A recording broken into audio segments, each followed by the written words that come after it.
Ideas are born when there's a story to be told. As the world began to change, I developed this nagging urge to create something that would prove essential to human connectivity. We've suffered a trauma, and I knew we were going to need each other to heal. The barbershop carries tradition that goes deep into the community. The backbone, resiliency, and strength of these institutions are dependent on the men who run the brick-and-mortar establishments. In ancient Egyptian cultures, barbers were highly regarded, highly respected individuals. I did Google searches on authentic, old, modern, eclectic, black barbershops in the area. I found Steve through cold emailing, and the one thing that stood out to me was the word executive. Barbershops work as the centerpieces to the community. These pioneers have the power to impact change and transform lives. They were priests and men of medicine, pillars to the community. They were healers.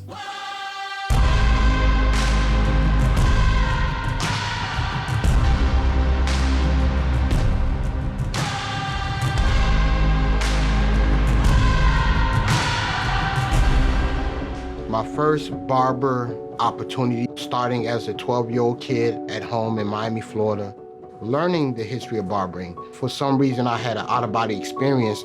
I felt like I already knew the history. I was there, and that was one of the first signs that this was something I was destined to become. It seems like the culture where people become a barber by default. Learn by doing. Following the instructions of the stylist, barbershop is a combination of many things, old and new. Or, okay, I'm good at this, so I will just do this. That wasn't the choice for me. I decided at one point in my journey that I wanted to be a barber. I didn't look at it as being a barber. I look at it as a businessman who happens to be in the hair business. I call myself the Executive Barber, and I call that for a reason. Yeah. Someone at the door, John, now I'm here to stay. Tell me who the fuck gonna face the music, more bricklaying, less screen time. Been cutting bags to a precious cut. Floodlights to the flooded chain, 30 city tour and a ton of states. I can't wait till I up the leaves from the minors in my art come of age. Seen a lot of people playing seeds to the dream, grown patient and run away. Chicago was actually the very first location where the first barber school was established. What I like most about the culture of Chicago is the fact that Chicago can meet you where you at.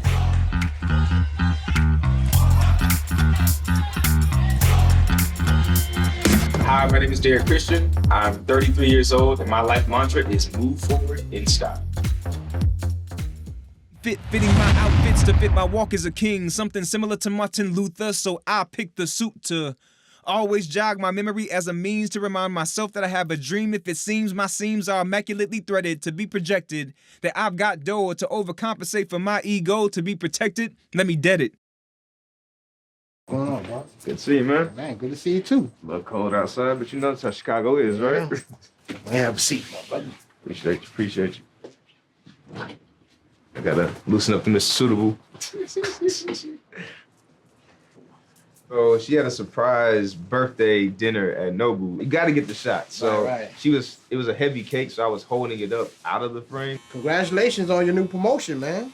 Man, appreciate it. Yeah, it's a lot going on with that. Coming. I mean, it is, but it's just, titles mean something to some people, but when you're just doing the work, you're doing what's necessary. It's reinforcement about what you've been doing, but also allows it to translate into different energy for people to understand. You've encouraged me to grow my hair out so much that, now I don't want to go back. You don't want to go into the babyface club no more, huh? I mean, I realized when growing my hair out, being in corporate America, being one of few people of color at my job, I put so much weight on my shoulders to represent everyone, and I felt like there was a certain look that was required from Black people, and I never realized how much I was internalizing that. And that is how we expand our market share and increase our brand awareness, by rethinking our social media agenda.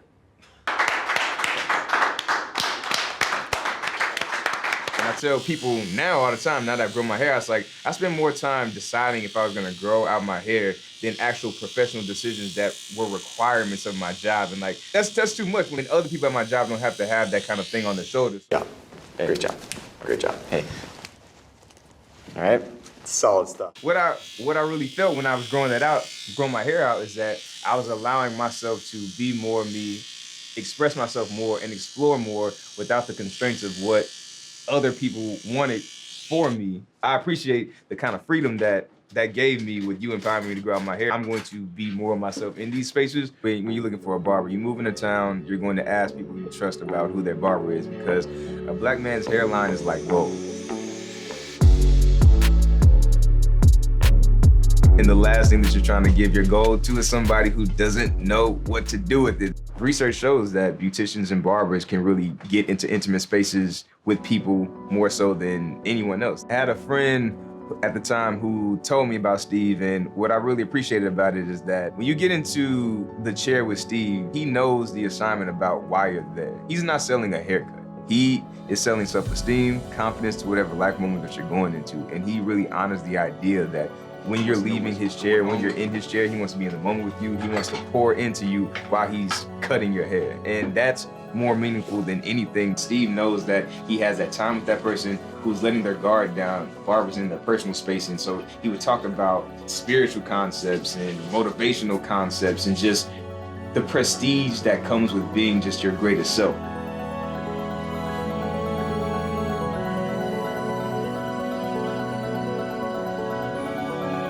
Living my life like I forgot that I was a king. Peasants and jokers in my presence, accepting the presents that they would bring, forgetting the power of no, and the ability of rejecting any clown who doesn't belong here. Jesters bowed down and kissed the ring. See, I was born from a king.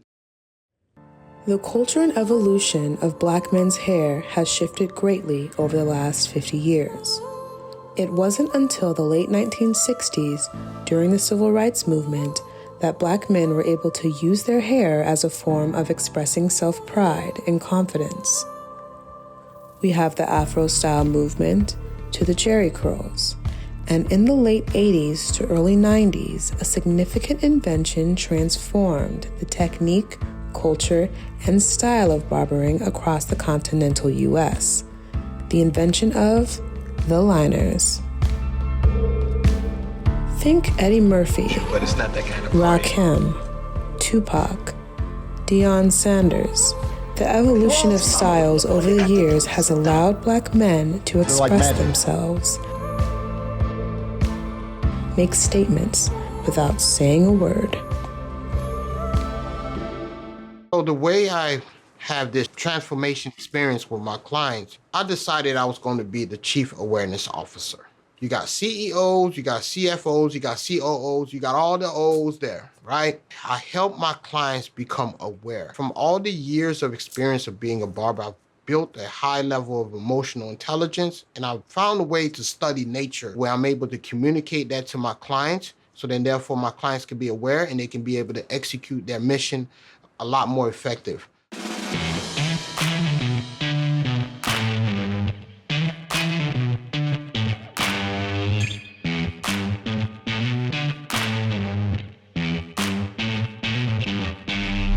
Hi, my name is Herbert Keeler. I'm 46 years old.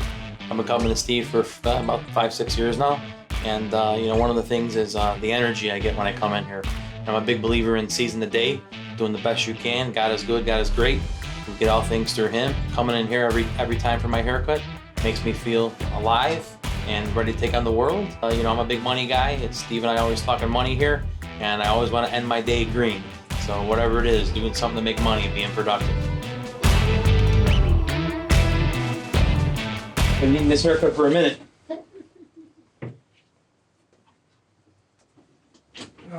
Boys. Man, I just came back from Jersey. Son played or Yeah, no, it's coming up. We're gonna play Mississippi State in the Liberty Bowl. The main players on football are who? The quarterback. Let's be honest. Right. He is gonna get all the money. Mm-hmm. Now that's problematic if you're a receiver or you're an O-lineman, because you are contributing to that person's success of making the pass, making the block. So there should be a little share the wealth mentality. Nice and fresh, make me look like $1 million. These haircuts make you feel great, man. Fresh haircut, and makes you feel like you could do anything. So, the other day I had a client purchase a year package through, listen though. He bought it all on cryptocurrency. He paid me in cryptocurrency. Really? What crypto was he paying in? He paid, well, I picked, it was Shiba. Oh, you went Shiba to roll it. But check this out though. When I got Shiba, because eventually he was like, you know, I said Bitcoin. I'm like, I don't want the cents to the dollar. Right. So I had got like 12.5 million coins of Shiba, and then it went 30% the next day. Yeah, that's a win. So No. Well, that's the thing with them. They call them altcoins. They're so volatile, and they move so quick. So Shiba's gonna go on a run again, man. But Bitcoin's been getting wrecked up, and so is ETH, man. They liquidated over $1 billion of assets from people who were doing leverage trading on the Bitcoin the other day. So speaking of that, right? I had a client that was telling me about this. Really started to get into like securing your coins and all that stuff. Yeah. It was the first time I had got a transaction like that. And he was telling me how if you mess up one of those numbers and that thing get released out there, it's gone. Yeah, so you got to be real careful with your wallet. So if you really get into it, there's things called cold wallets, which are offline. I have one cold wallet just for Bitcoin, for them holdings, but everything else I keep in a regular exchange. I like to flip them, move in and out of assets. But the cold wallet is great for long-term holding your assets. So, you know, a client told me the other day about that little thing that happened in Michigan where like a flash mob or something like that. Did you hear about that? Nope. Well, flash mob where they, go. Not dancing, but the other thing, the mob thing. Yeah, kids are crazy, man. Crime popping up across the country. It's called Flash Rob, a play on the term flash mob, but instead of a fun-loving dance, it has a vandalizing twist. Oh, what to say? Did you hear about that? Yeah, it goes on everywhere, man. They did it here the other day in the city. Some poor bus driver got yanked out the bus. What? That's crazy, man. The big ones going on now are the high-end stores, or the beauty salons. Yeah. They're going to get them the weaves, the wigs, and then all the high-end perfume and stuff. It's just sad. Yeah. We all got whooped when we were growing up. Yeah. Amen. Yeah. So. No whooping going on no more. Yeah.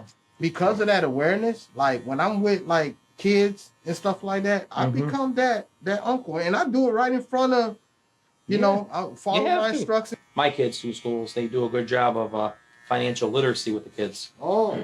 From a freshman year on, they break down NFL contracts and show them how much you're going to pay in taxes. And I remember I was telling you about the taxes the other day? Yeah. I didn't even know that. So if you're playing in the league, whatever league that is, baseball, football, basketball, you have to pay taxes in every state you play a game in. What? Yes. So you actually do need a legit accountant who ain't going to take your money. Wow. Yeah. So that's the importance of... And that's in all sports? All professional sports. There's a common ground between everybody in life, no matter who you're talking to. You could be talking to the president, or you could be talking to a poor homeless man. There's common ground somewhere, and you find that common ground. And you just you foster that environment and go from there. I'm born and raised in Bridgeport. Went to high school down the block from where I live, and I still live there. I love inner city living. That's who I am. What school you went to? De La Salle, down the block. Steve's a legit barber. Most people ain't barbers; they're stylists. If I wanted a stylist, I'd have a chick to do my hair, okay? So there was an educational standpoint there that sets him apart then from your traditional, Saturday morning barbershop where the guy's a stylist or never even has a license. Steve's got a perspective where, like I said, he cut everyone's hair. White barber cuts a white boy's hair. Black barber cuts a black guy's hair. No, Steve does it all. It's called the executive package for a reason. You can do more, but we can't forget the barber. Yeah. He's your weekday gospel man. He's your weekday preacher. Scissor preacher. I think that a lot of times barbers base their price, in my opinion, off of ego. Right? I think it's just ego that's driven to go out and get more. Adaptation of the hustling spirit, I think it's two things. I think it's something that's in you, and I think it's something that you channel as well. A lot of my clients are attorneys, doctors, people in high places, and I'm able to service them and able to give them this wonderful grooming experience which they can rely on week in and week out. Barbers doing colorful things, which is great, and I can do those things as well. That attorney that makes $300,000 a year don't give two fucks about all that. I'm not catching fades anymore. Gotta keep my hands clean when they come for the ball. Keep it smooth like a dawn, making moves in the dark. Cause I learned how to swim in the pool full of sharks. Now they coaches, cause they can't read all his motions. How the kid never switch codes, but he code switch focus. Staring down your team with a frozen, ice cold look that could end the summer solstice. Cause I'm more like the top. My name is Vignesh Rajagopal. I'm 25 years old, and my mantra is be the best version for yourself. The same, you a lame, I'm a mob star. Steve, all right, good to see you again.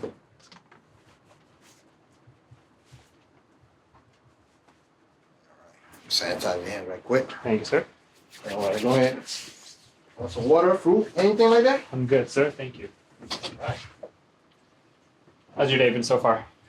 Been good, man. It's been good, man. Always trying to move that needle, you know? Always trying to move that needle, man. How's your eye, man? I know that you had your little basketball thing. Yeah, I went to the doctor. You trying to dunk on them, huh?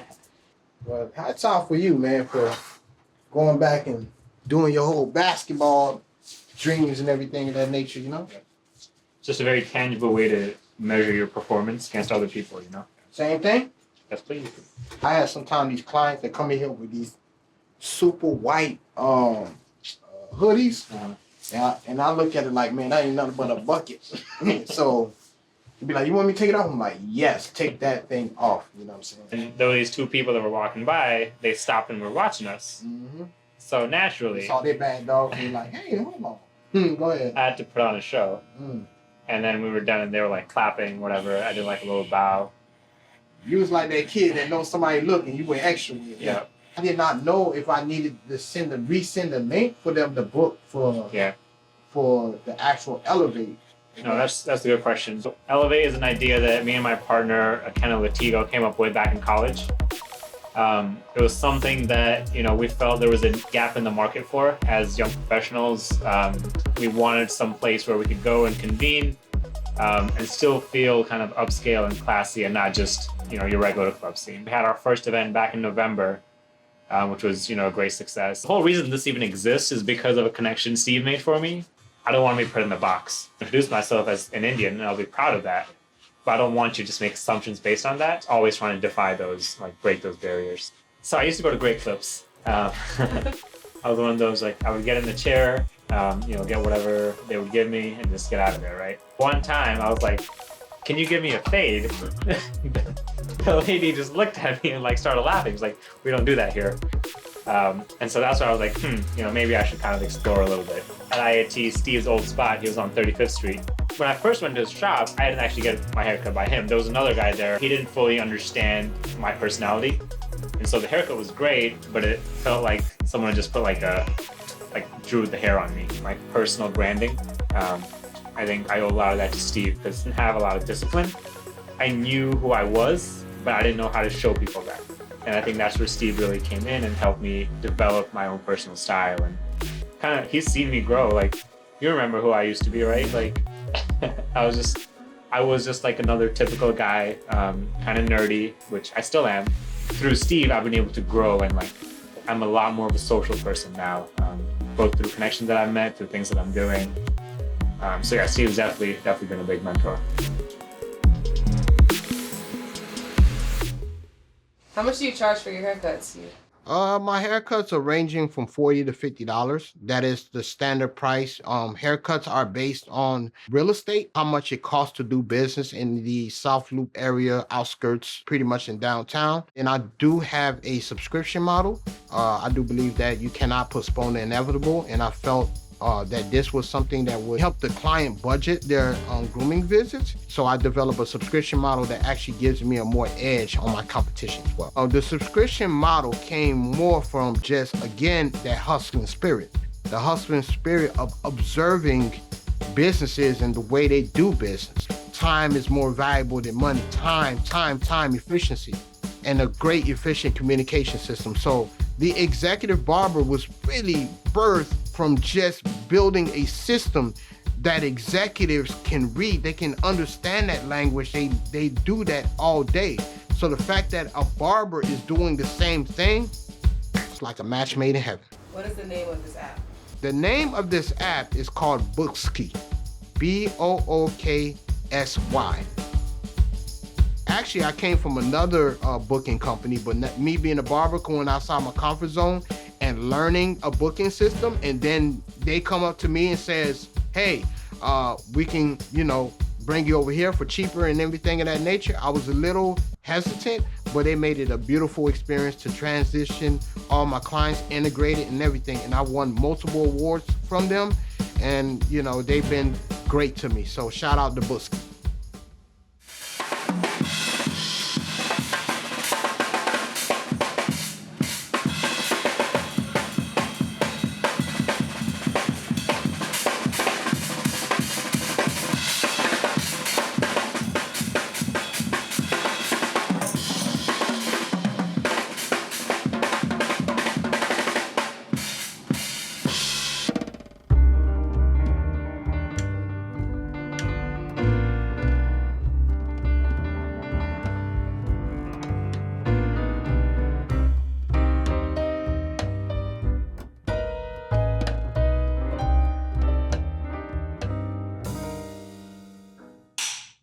My name is Bobby Price, and I'm born and raised in Chicago, born and raised in North Lawndale, where my barbershop is. I've been in Chicago all my life.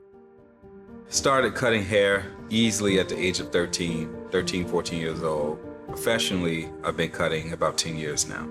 I didn't take cutting hair serious at all as a child. I learned to cut hair from a few friends. It was kind of like, that's what we had, You were an artist, a lot of people in my crew played ball, cutting hair, or you were an artist or creative, or you danced, and I picked up on barbering and art. And so barbering, just being an artist already, cutting hair, having the dexterity to do that was pretty easy. And so cutting hair was easy for me. However, I didn't want to do it professionally. It's nothing that I loved. It was a way for me to get extra money as a child. In Lawndale, I cut my brother's hair, I practiced on them, destroyed their heads a few times, and I picked it up. Understanding the craft as I got older, having a respect for it. I had my hair twisted, double strand twist at 14. I was like full B-boy. I wanted something a little more creative and not the basic idea of a barbershop, right? I love the fact that you had video gaming, you had conversations from drug dealers to police officers to politicians all sitting across from each other. That was like phenomenal to me growing up. Barbershops were designed the way I visually wanted to feel. I wanted to see beautiful spaces. I love design, I love style, I love color. That was not what barbers and barbershops really care for. The Timber Jazz Festival came about because I had almost always wanted consistent performances here. I just didn't know how to pull it off. What are you wanting to see for the future for all of our people who are? Absolutely. For the BIPOC community, I know right now we may have a ways to go, but I would say COVID has shut down a lot of folks. But for those who have hung on, who have found some strength in this, hardship, it's allowed a lot of us to make ways that, we haven't seen in generations, But I want you to know tonight that we as a people will get to the promised land. Being able to have those one-on-one moments with people that will take a lot for them to have a one-on-one moment with somebody else, or they got to set an appointment, or they got to confirm with a secretary. I love those one-on-one moments for me because I'm able to connect with the person able to connect with me, and again, just being more intentional about what I do. I felt like I don't think I'm so much different than other barbers. I think the difference between me and other barbers is that I just bought in. I just bought into what I felt like barbers really are. And I feel like, that I'm a reincarnation of the barber gods in the past, and the other barbers are in the front row watching their brother execute their assignment on earth. So it's something I love. I always loved it. And 4 different decades and still doing it.